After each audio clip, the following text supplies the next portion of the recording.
জনাব নূর হক নূর উপস্থিত গণ অধিকার পরিষদে আমার সম্মানিত ভাই ও বোনেরা, ইলেকট্রিক মিডিয়ার থেকে জনাব নূর হক নূরের টিকট কয়েকটি নিবেদন করছি।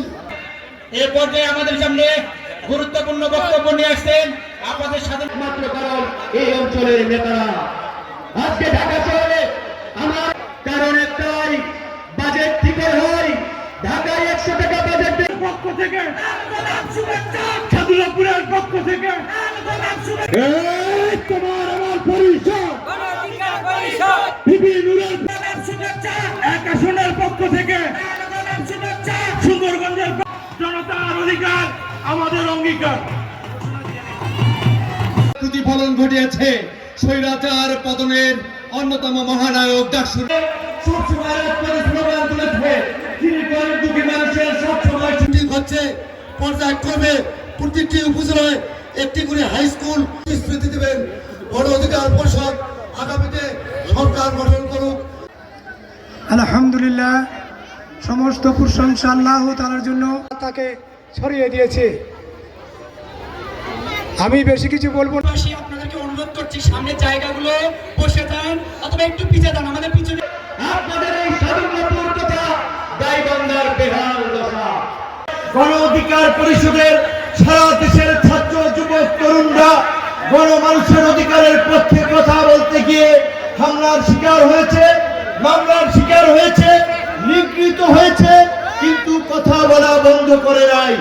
তাই আমরা আজকে এই জাতীয় নির্বাচনকে সামনে রেখে সারা দেশে পরিচ্ছন্ন ইমেজের নেতৃবৃন্দকে খুঁজে বের করে জনপ্রতিনিধি হিসেবে আমরা মনোনীত করছি।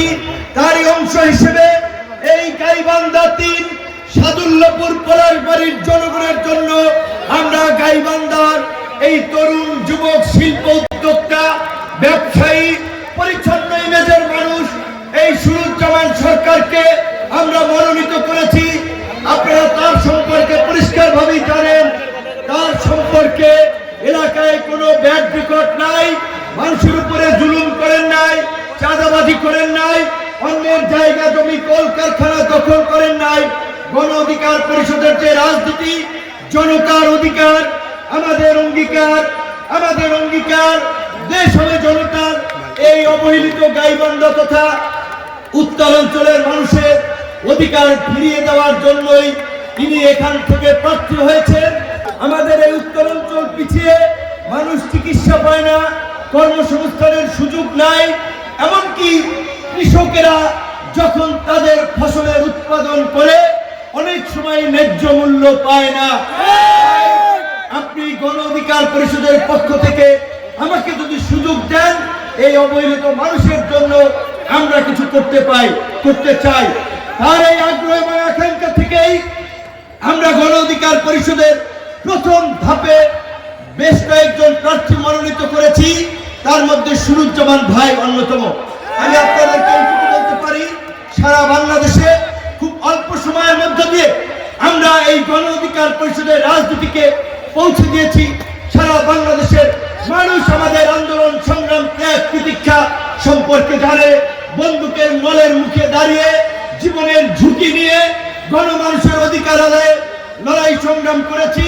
কাজে আমাদের আস্থা বিশ্বাস, এই সুরুজ্জামান ভাইকে যদি আপনারা ট্রাক প্রতীকে নির্বাচন করতে পারেন, তিনিও আমার মতোই আপনাদের অধিকার প্রতিষ্ঠা করার জন্য নিজের জীবনের সর্বোচ্চটুকু বিলিয়ে দিয়েও আপনাদের পাশে থাকার চেষ্টা করবেন।